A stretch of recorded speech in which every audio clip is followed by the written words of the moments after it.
행복한 사람에 대한 말씀을 나누고 있습니다. 우리는 행복한 사람의 고난을 살펴보았고, 어두운 현실을 살펴보았고, 행복한 사람의 원수를 살펴보았고, 어제 말씀을 통하여서 우리는 행복한 사람에게 있는 책망과 징계에 대해서 살펴보았습니다. 오늘 말씀은 또 행복한 사람에게 주어진 그 어떤 것을 말하는데, 특별히 모함에 대해서 행복한 사람이 받은 모함, 행복한 사람을 향한 비방에 대한 말씀을 우리에게 주고 있습니다. 그러면 모함, 비방이 무엇입니까? 모함이란, 비방이란 악의, 악한 의도를 가지고서 상대방을 헐뜯어서 그렇게 하여서 어떻게 해요? 그 사람을 곤란에 빠뜨리고 그 사람의 영혼을 죽이려고 하는 악한 태도를 바로 모함, 비방이라고 합니다. 그래서 우리는 사람이 칼을 들고서 어떤 사람의 육체에 위해를 가하면 저 사람 참 나쁜 사람이다, 위험한 사람이다 생각합니다. 그러나 영적으로 바라보면 칼을 들고 육체에 상처를 주는 사람보다 혀라는 칼을 가지고서 영혼에 상처를 주는 것, 이 모함을 하는 사람이 더 위험한 사람이요, 더 악한 사람이라는 것을 알아야 합니다. 우리의 새치 혀를 가지고서 어떤 사람의 영혼을 공격하고, 특별히 모함과 비방은 다른 이들 안에 어떤 사람의 형상을 깨트리는 거예요. 예를 들어서 제가 여기 계신 장로님이나 누군가에게 비방하고 모함을 한다고 한다면 이 사람들 속에 있는 저 장로님의 영혼을 비방하고 깨트림으로 말미암아서 훼손시키는 아주 악한 행위인 것입니다. 그런데 오늘 이 행복한 사람에게 있어서 그는 모함을 받았고 비방을 당했다라고 말씀하면서 오늘 이 행복한 사람의 모함, 특별히 비방을 통하여 몇 가지 교훈을 살펴보려고 합니다. 먼저 첫 번째는요, 이걸 반드시 기억하셔야 됩니다. 행복한 사람에게는 모함이 있다라는 거예요. 모함을 받을 수 있고 비방을 당한다. 행복한 사람이라면, 예수 그리스도께 입을 맞춘 사람이라면 분명히 이런 모함이 있다라는 것을 우리가 생각해야 합니다. 지금 상황이 어떤 상황인지 한번 살펴보죠. 2절부터 우리 한번 볼까요? 2절부터 한번 5절까지 한번 읽어보겠습니다. 시작. 건져낼 자가 없으면 그들이 사자같이 나를 찢고 뜯을까 하나이다.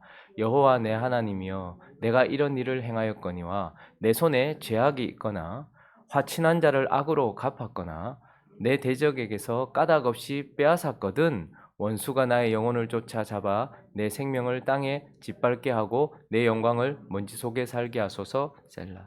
지금 다윗이 어떤 상황에 처했냐 하면 칼에 의하여서 뜯기고 물리고 있는 순간이 아니라 도망을 가고 있는데 그의 반대편에 있는 자들이 마치 사자같이 그들의 입으로 이 사람을 찢고 뜯고 있는 상황입니다. 모함을 하고 있는데 어떤 모함을 하고 있는가? 3절에 보면 그 손에 죄악이 있다, 이렇게 모함을 하고 있는 거예요. 다윗의 손에 죄악이 있다라고 모함을 하고 있고, 다윗이 4절에는 보면요, 화친한 사람, 4절요, 화친한 자를 악으로 갚았다, 화친했는데 악으로 갚았다라고 모함하고 비방하고 있을 뿐만 아니라 또 대적에게서 까닭 없이 빼앗았다라고 지금 모함을 받고 있는 거예요. 그러니까 아주 억울하고 또 답답하고 곤란한 상황 가운데 누군가가 그를 그렇게 모함했고 비방했다. 그래서 그가 지금 아주 큰 위험 가운데 있다라고 말씀하고 있는 겁니다. 자, 그런데 누가 이렇게 다윗을 모함했는가? 누가 이렇게 비방했는가?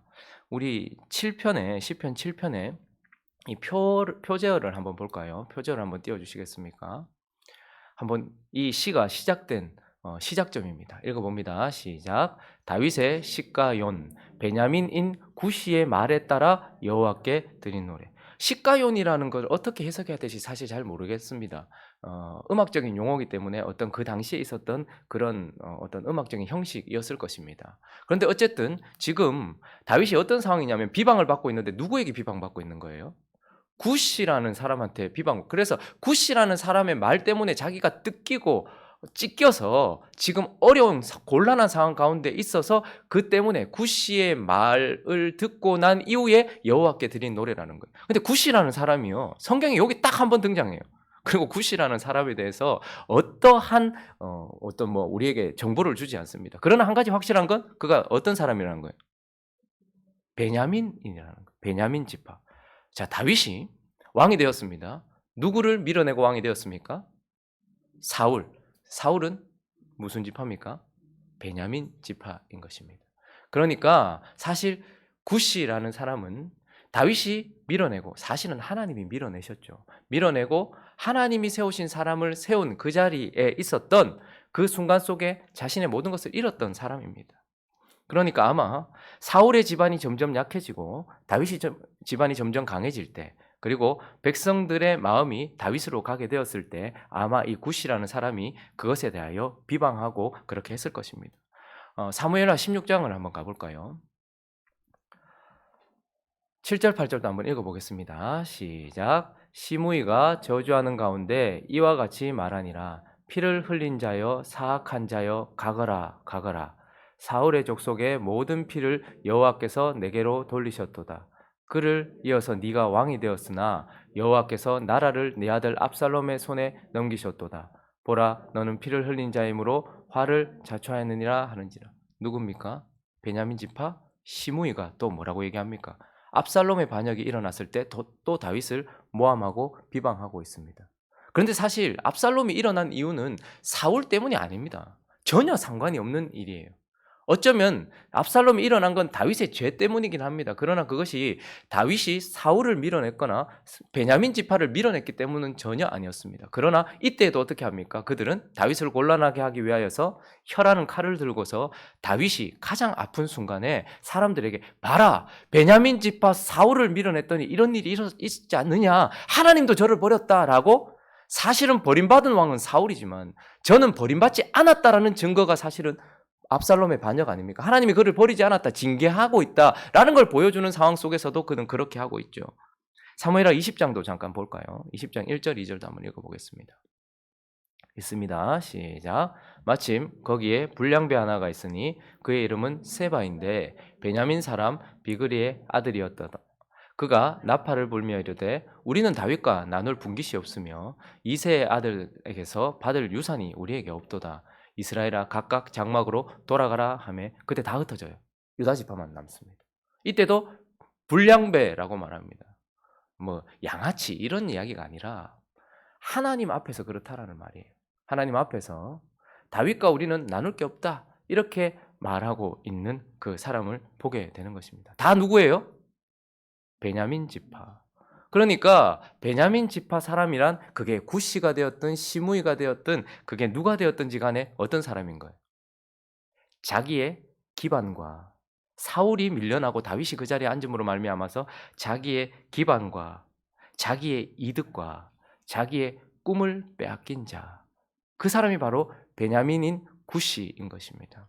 뿐만 아니라 또다시 그 하나님이 세우신 다윗의 자리를 탐하고 있는 자, 그가 바로 베냐민인 굿시라는 것입니다. 그렇게 함으로 말미암아 그 자리에 하나님께서 다윗을 세우신 하나님을 향하여 모함하고 비방하고 하나님을 대적하고 있는 자, 그가 바로 베냐민인 굿시라는 것입니다. 그러니 지금 다윗이 누구에게? 이런 베냐민인 굿시에게 모함을 받고 있다라는 것입니다. 우리 주 예수 그리스도께서도 마찬가지셨습니다. 예수 그리스도의 성 예루살렘에 들어갔을 때 거기서 왕노릇하고 있었던 자들이 가장 많이 했던 것이 무엇입니까? 예수에 대한 비방이었습니다. 예수 그리스도가 주인 되신 가장 내밀한 곳, 그의 성전에 들어갔을 때 바리새인들과 서기관들이 일어나서 어떻게 했습니까? 예수 그리스도에게 끊임없이 모함하고 비방하였습니다. 왜요? 그들은 그 자리에 왕노릇하고 있었던 자들이었고 그곳에서 이익을 보고 있었던 자들이었고 그곳에서 계속 무엇인가를 누리려고 했는데 진짜 왕이 와서 어떻게 한 거예요? 밀어냈단 말입니다. 주권을 행사했단 말입니다. 그러니까 그때에도 어떻게 하는 거예요? 비방하고 모함했던 것이죠. 그러니 우리는 기억해야 합니다. 하나님의 사람, 행복한 사람은 하나님께서 세워놓으신 자리, 하나님이 있으라 한 그 자리에 가게 되면 분명히 모함이 있다, 비방이 있다라는 것을 우리는 인식하고서 시작을 해야 합니다. 여러분들이 직장을 가시든 여러분들이 교회에서 어떤 사역을 맡으시든지 간에 하나님께서 여러분들을 하나님의 뜻대로 그곳에 세워놓으시면 그 전에 있었던 베냐민 굿은 언제나 있게 되어 있습니다. 그곳에서 비방을 받을 수 있다, 모함을 받을 수 있다라는 것을 인식하고, 그리고 이제 우리가 살펴볼 것은 이런 모함 속에서 우리가 어떻게 해야 되는가. 그 두 번째 교훈은 바로 모함이 있다라는 것과 두 번째는 바로 하나님은 심판하신다라는 거예요.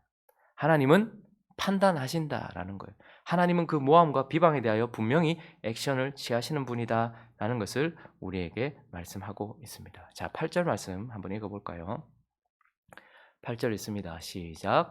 여호와께서 만민에게 심판을 행하시오니 여호와여 나의 의와 나의 성실함을 따라 나를 심판하소서. 여호와께서 만민에게 뭐 하신대요?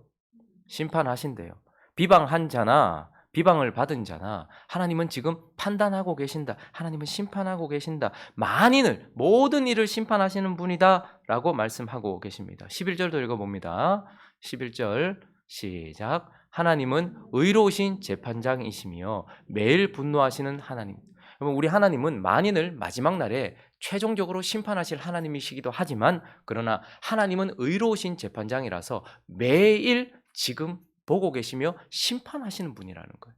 판단하고 계시는 분이다라고 말씀하고 있습니다. 그래서 그분은 12절 읽어봅니다. 12절 13절 시작. 사람이 회개하지 아니하면 그가 그의 칼을 가시며 그의 활을 이미 당기어 예비하였도다. 죽일 도구를 또한 예비하시며 그가 만든 화살은 불화살들이로다. 하나님께서 심판하시고 판단하실 뿐만 아니라 그에 대한 보응으로 화살과 칼을 준비하고 계시는, 심판의 도구도 준비하고 계시는 분. 그래서 회개하지 않으면 분명히, 여러분, 불화살이 무서운 이유는 무엇입니까? 독화살은 맞으면 한 번에 죽어요. 그러나 칼에 매이면 한 번에 죽어요. 근데 불화살은 뭡니까? 태우는 거예요.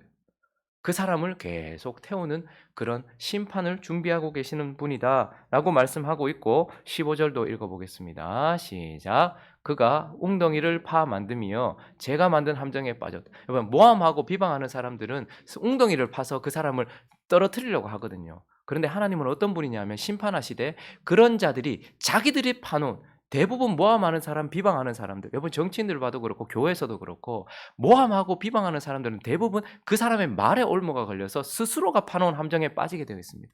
아무것도 건질 게 없도록 하나님께서 특별히 모함하고 비방하는 사람들을 심판하시는 도구는 무엇이냐면 그 사람이 파놓은 함정에 지가 빠지는 거예요. 그래서 하나님은 심판하시는 분이다. 최후의 모든 사람들을 심판하실 뿐만 아니라 지금 매일매일 하나님은 심판하시는 분이며 심판의 도구를 준비하고 계실 뿐만 아니라 모함하고 비방하는 자들이 자기 함정에 빠지도록 하나님께서는 심판하시는 분이다라고 우리에게 말씀하고 있습니다. 자, 그리고 우리가 또 살펴볼 교훈은, 그런데 하나님이 세 번째 교훈은 이것입니다. 하나님은 기도를 통해서 심판하신다는 거죠. 자, 하나님은 심판하시는 분이에요. 자, 그런데 그 액션을 언제 시작하시는가? 바로 하나님은 기도를 통해서 심판을 시작하신다, 이렇게 말씀하고 있습니다. 여러분, 대부분 모함을 받고 비방을 당하는 사람들이 어떤 행동을 취하십니까? 여러분, 모함 많이 당해보셨죠?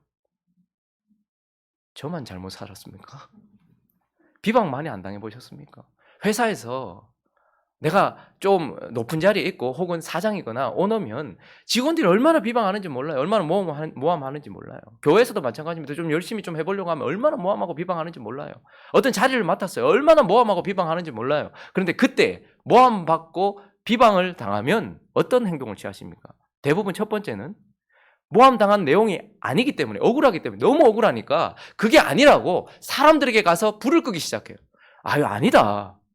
그런 소문이 돌던데 나도 진짜 너무 마음이 아프다. 난 아니다 라고 말하면서 모함 당한 내용을 들었던 백성들, 사람들에게 가서 그걸 어떻게 해요? 무마시켜 보려고 막 노력을 해요. 그래서 이 사람들도 만나보고 저 사람들도 만나보고 그렇게 하는 것이죠. 또 어떤 방법을 하십니까? 모함하는 그 사람을 찾아가요. 비방하는 그 사람에게 찾아가서 합의를 보려고 합니다. 왜 그렇게 말하냐? 내가 그랬냐? 나는 그런데 그런 게 아니다. 이렇게 해서 해결될 거라고 생각해서 모함하는 그 사람을 찾아가기도 합니다. 그런데 좀 힘이 있거나 욱하거나 그 모함이 농도가 짙다 하면 이제 어떻게 됩니까? 가서 서로 모함하거나 쳐버립니다. 네가, 그러면서 어떻게 합니까? 쳐버리는 것이죠. 대부분은 이렇게 반응할 것입니다. 그게 아니라고 변명을 하면서 돌아다니거나 그 모함의 근원지를 찾아가서 해결해 보려고 하거나 아니면 그 사람을, 상대방을 쳐서 나도 같이 모함하고 혹은 나도 같이 치는, 보통 이런 식으로 반응하지 않습니까? 저만 그렇게 했습니까? 그런데 이렇게 해서는 모함이라는 불이, 비방이라는 불이 결코 꺼지지 않습니다. 오히려 불 붙은 곳에 기름 붓는 꼴이 되어진다라는 것을 진리도 말하고 있고 우리의 경험도 우리에게 가르쳐주고 있습니다. 오늘 다윗은 이때 어떻게 했습니까? 자, 6절, 7절 말씀을 읽어보겠습니다. 6절, 7절 시작. 여호와여 진노로 일어나사 내 대적들의 노를 막으시며 나를 위하여 깨소서. 주께서 심판을 명령하셨나이다. 민족들의 모임이 주를 두르게 하시고 그 위 높은 자리에 돌아오소서. 다윗은 비방을 들은 사람들에게 가서 변명을 하거나 비방하는 사람에게 가서 쇼부를 보거나 혹은 그 사람을 쳐서 그의 입을 막으려고 하지 않고 여호와께로 갔다라는 것을 보게 됩니다. 그래서 그분에게 진노로 일어나 주십시오. 일어나 주십시오. 내가 지금 마음이 일어난 것처럼 주님도 일어나 주십시오. 라고 주님께 구하고 있고 대적들의 노를 막아 주십시오. 자기가 막으려고 하지 않고 하나님께 막아 주십시오라고 구하고 있고 나를 위하여 깨워 주십시오. 깨소서라고 주님께 기도하고 있을 뿐만 아니라 심판주로서 돌아와 주십시오. 매일 진노하시는 분이시니 돌아와 주십시오. 라고 하나님께 구하고 있는 것을 보게 되는 것입니다. 그러니 하나님은 심판하시는 분이 분명해요. 판단하시는 분이 분명해요. 그 불을 끄실 수 있는 유일한 소방관이신 것은 분명해요. 그런데 그 액션이 언제 취해지냐 말입니다. 바로 기도가 시작될 때에 그 액션이 취해진다라는 것을 우리에게 말씀해 주고 있습니다. 자, 그리고 그 기도의 내용도 우리가 한번 살펴볼 필요가 있죠. 이렇게 기도를 통하여 하나님의 심판이 시작되는데 또 이루어지는데 그 기도의 내용이 무엇인가? 2절을 한번 보겠습니다. 2절 안 나오나요? 2절 있습니다. 시작. 건져낼 자가 없으면 그들이 사자같이 나를 찢고 뜯을까 하나요? 지금 보십시오. 나를 말로써 혀로써 찢고 뜯고 있다라는 거예요. 그런데 우리 그 다윗의 기도는 무엇입니까? 일단 그렇게 하지 못하도록 나를 뜯지 못하도록 찢지 못하도록 해주십시오라고 주께 지금 구원을 간구하고 있는 것입니다. 우리의 기도는 찢고 있는 그 당사자에게 가서 찢지 말아달라라고 말할 것이 아니라 그래서 함께 동조하고 있는 사람들에게 가서 말할 것이 아니라 주님께 나아가서 그들이 나를 찢고 뜯지 못하도록 해주십시오라고 주께 간구하고 있습니다. 자, 두 번째 또 그의 기도의 내용은 무엇이냐면 9절 볼까요? 9절 한번 읽어보겠습니다. 9절입니다. 시작. 악인의 악을 끊고 의인을 세우소서. 의로우신 하나님이 사람의 마음과 양심을 감찰하시다. 자, 악인의 악을 끊어달라고 기도하고 있는 것이죠. 그리고 의인을 세워달라고 기도하고 있는 것입니다. 여러분, 근데 우리는 기도할 때 보면 악인을 끊어달라고 기도할 때가 참 많습니다. 악인 자체를 끊는 게 아닙니다. 악인을 죽여주십시오. 악인을 끊어주십시오라고 기도하는 것이 아니라 그 악인의 악을 끊어주십시오. 더 이상 저렇게 하지 못하도록 하나님 악인의 악을 끊어 주옵소서라고 간구하고 있는 것입니다. 그리고 이제 그 악인이 지금 현재 나를 뜯지 못하도록 그리고 그 악인이 더 이상 악을 더 이상 하지 못하도록 할 뿐만 아니라 이제 또 하나님께 어떻게 기도하고 있습니까? 14절 볼까요? 14절부터 16절까지 읽어봅니다. 시작. 악인이 죄악을 낳으며 재앙을 베어 거짓을 낳았도다. 그가 웅덩이를 파 만들며 제가 만든 함정에 빠졌도다. 그의 재앙은 자기 머리로 돌아가고 그의 포악은 자기 정수리에 내리리로다. 이제 그 악을 끊어달라고 기도할 뿐만 아니라 뭐라고 말합니까? 이 악인은 죄악을 낳아요. 그런데 또 이렇게 표현하고 있습니다. 재앙을 베어서 거짓을 낳아요. 그러니까 비방은 거짓 비난인 것입니다. 모함은. 그래서 거짓 비난을 낳는데 재앙을 베어서 그것을 낳는단 말입니다. 그러니 결국 함정을 파서 그가 만든 함정에 빠지게 된다라는 것을 우리에게 암시해 주면서 이제 그 악인, 그 모함하는 자가 어떻게 되게 해달라는 거예요. 자기가 파놓은 함정에 그리고 자기가 해놓은 그 일에 자기에게로 돌아가게 해달라고 그를 심판해달라고 기도하고 있는 것입니다. 그런데 그의 기도의 내용은 무엇입니까? 지금 일어나고 있는 뜯고 찢고 하는 이 일이 멈추게 하시고 그 악인의 악을 멈출 뿐만 아니라 그에게 심판을 해달라고 그에게 합당한 보응을 해달라고 그가 한 그대로 우리는 받은 대로 줄 수 있는 존재가 아니거든요. 그러니까 하나님 합당하게 그가 파놓은 그 함정에 그대로 빠지게 해달라고 지금 기도하고 있는 것입니다. 자, 그래서 하나님은 심판자라는 것을 기억하고 그 심판을 하나님께서 기도를 통해서 심판하시는 분이다라는 것을 우리에게 말씀하고 있는 것입니다. 한 가지를 더 살펴보면, 자, 이제 네 번째 교훈입니다. 바로 하나님은 의인의 기도를 통해서 심판하신다. 하나님은 심판자예요. 그리고 하나님은 기도를 통해서 심판하세요. 그런데 중요한 것은 무엇이냐면 의인의 기도라는 거예요. 의인의 기도. 여기서 말하는 의인이란 무엇일까? 한번 3절 한번 볼까요? 3절부터 5절까지 다시 한번 자세히 한번 보십시오. 시작.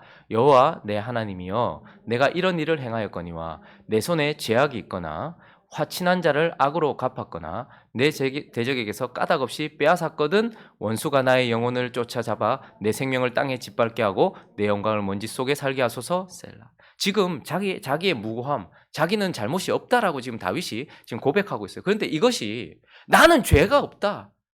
나는 깨끗한 사람이다. 나는 아주 의로운 사람이다. 나는 완전한 정결함을 가지고 있는 흠이 없다라는 것을 주장하고 있는 것 같습니까? 아닙니다. 지금 다윗이 주장하고 있는 것은 무엇이냐면 그 악한 자가 하고 있는 모함의 내용 속에서는 내가 그런 일을 한 적이 없다 이 말입니다. 내가 하나님 앞에 설 때면 언제나 우리는 죄인이죠. 나는 흠이 있는 자예요. 나는 하나님 앞에 죄인입니다. 그러나 지금 나를 뜯고 찢고 있는 이 모함의 내용에 대해서는 나는 거기에 대해서는 전혀 죄가 없는 것 아닙니까? 내가 언제 내 손에 죄악이 있었습니까? 내가 내 손에 죄악으로 사울을 제거했습니까? 사울은 블레셋에 의하여 제거되었고 궁극적으로는 하나님에 의하여 제거되었지 않습니까? 그러나 베냐민인 구시는 죄악으로 다윗이 죽였다라고 말하고 있다라고 말할 때 거기에 대해서는 나는 전혀 무관한 것 아닙니까? 라고 자신의 이 모함의 내용 속에서의 정결함을 말하고 있는 것입니다. 내가 언제 화친한 자를 악으로 갚았습니까? 사울이 네가 왕이 될 것을 안다. 그리고 내가 너를 죽이지 않을 것이다.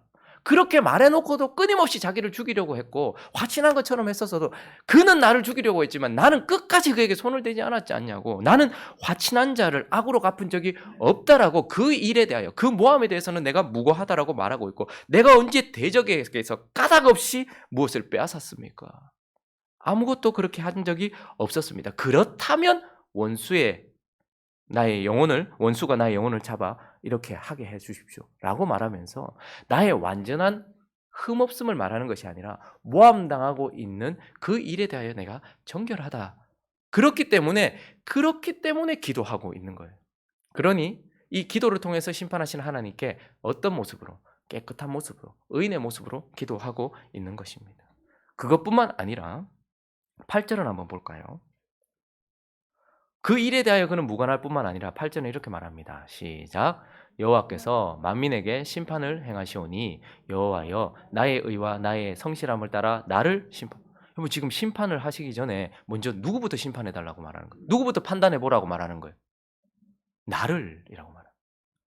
다윗은 모함 당하고 있는 그 일에 대하여 무관하였을 뿐만 아니라 혹시 내가 진짜 저 일과 상관이 있는지 하나님께서 판단해 보십시오. 그리고 만약에 판단을 해 보시고 있다면 내가 잘못한 것이지요 라고 말하고 있는 것입니다. 여러분 우리는 이런 태도가 필요합니다. 누군가가 나를 모함할 때 아프죠. 비방당하면 기분이 안 좋습니다. 기분만 안 좋습니까? 여러분 칼에 찔린 것보다 모함당하는 것이 더 많은 상처를 줍니다. 아주 오랫동안 상처를 줍니다. 우리의 몸은 여기서 쓰고 나중에 새로 받을 것이지만 우리의 영혼은 여기서부터 끝까지 가는 거잖아요. 그런데 그런 모함을 당했을 때 얼마나 어렵습니까? 그런데 그 순간에 내가 지금 받고 있는 비방과 내가 지금 당하고 있는 이 모함에 대해서 내가 진짜 관련이 있는 것은 아닌지 우리가 모를 때가 있거든요. 그러니 하나님께 점검을 요청하고 있는 것입니다. 성령께서 나를 비춰주셔서 나를 깨닫게 해주십시오. 만약에 그와 상관이 있는 것이 있다면 내가 회개해야죠. 지금 그렇게 말하고 있는 것입니다. 이렇게 하나님께 구하고 있는 것은 성령의 비춤 받을 수도 있고요. 하나님의 편에 서 있는 사람에게 물어볼 수도 있습니다. 내 주변에 정말 나를 사랑하고 그리고 하나님 편에 서 있는 사람에게 내가 요즘에 이런 비방을 받고 있는데 내가 거기에 진짜 연관이 돼 있는 거 맞나? 목사가 설교를 하고 난 이후에 혹은 어떤 행동을 하고 난 이후에 어떤 결과가 있고 나서 이제 나는 아닌 것 같았는데 라고 하면서 저는 이제 제 아내에게 주로 많이 묻습니다. 아내가 비교적 객관적인 편입니다. 그래서 객관적이다라는 것은 저의 기분을 별로 생각하지 않고 말해 준다라는 거. 설교를 했을 때 잘못했으면 "그 설교가 조금 그 내용은 조금 그랬다. 그리고 그 행동은 좀 그랬다."라고 제 기분에 맞춰 주지 않은 채 얘기를 한다라는 것이죠. 그러나 가끔씩 그런 입을 통하여서 나 자신을 점검하는 것은 필요합니다.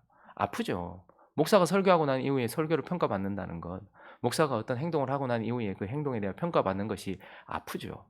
그러나 객관적인 평가를 해볼 필요는 분명히 있습니다.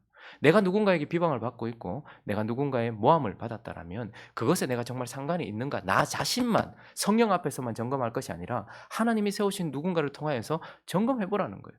하나님, 나를 먼저 심판하십시오. 그렇게 자기 자신이 깨끗해진 사람, 그런 사람을 의인이라고 하는 거예요. 그래서 여기서 말하는 의인이란 흠이 전혀 없는 사람이 아니라 모함받고 있는 내용에 대하여 깨끗할 뿐만 아니라 그 일에 대하여 자기 자신을 점검한 사람의 기도를 통하여 하나님께서 심판을 하신다. 이렇게 말씀하고 있는 것입니다. 말씀을 정리하겠습니다. 여러분은 행복한 사람이십니까? 요즘 행복한 사람에 대한 내용을 쭉 보다 보면 행복한 사람은 고난, 어두운 현실, 뭐 원수, 뭐 징계, 거기다가 이제 모함까지 있으니까 이거 내가 행복한 사람이 돼야 되나 말아야 되나 싶을 수도 있을 것입니다. 특별히 우리 교회 딱 올라올 때 보면 이스라엘이여 너는 행복한 사람이로다. 그런데 이것이 행복인 것 같습니다. 어디를 가든 모함을 받으십니까? 점검해보고 그것이 나와 상관이 없다면, 그리고 그것이 정말로 내가 그에 대해서 그런 일이 없다면 우리는 모함 받을 수 있는 행복한 사람이다라는 것을 기억하십시오. 그리고 분명히 기억하십시오. 여호와는 매일 분노하시는 하나님이시다. 심판하시는 분이다. 그런데 문제는 무엇입니까? 모함을 받으실 때, 억울한 비방을 당하여서 내 영혼이 갈기갈기 뜯기고 찢길 때에 여러분은 어떻게 결과 지어지십니까? 모함받고 비방받았을 때에 그죠? 기도 없이 그냥 이것을 마음에 묻어두고 그냥 그렇게 지나가 버리셨습니까? 모함과 비방의 결과가 여러분에게는 어떻게 남아있냐고 저는 묻고 있는 것입니다. 기도 없이 그냥 내가 참지 뭐 하고 가슴 깊이 묻어두고 그냥 지나가 버리셨습니까? 혹은 사람들을 쫓아다니면서 내 억울함을 한번 풀어보려고 했지만 결국 그 불이 더 붙어버려서 억울함 속에서 그 일이 그냥 지나가 버리셨습니까?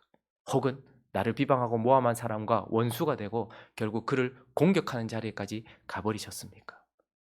오늘 다윗의 모함과 비방의 결과가 무엇인지 17절이 우리에게 말해주고 있는데요. 17절 읽어봅니다. 시작.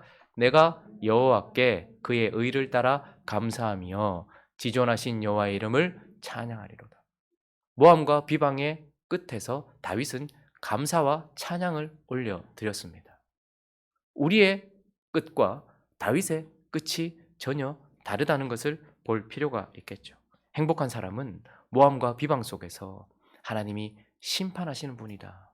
나는 모함과 비방을 받을 수 있는 존재고 하나님이 심판하시는 분이 돼 기도를 통하여, 특별히 의인의 기도를 통하여 심판하시는 분이다라는 것을 알고 그것 이후에 결국 감사와 찬양으로 이 모함과 비방의 상황을 예배로 끝을 냈다는 것을 보면서 우리 또한 모함과 비방 속에서 시작은 아파도 끝은 하나님의 영광으로 끝나는 저와 여러분 되시기를 예수 그리스도의 이름으로 축원합니다.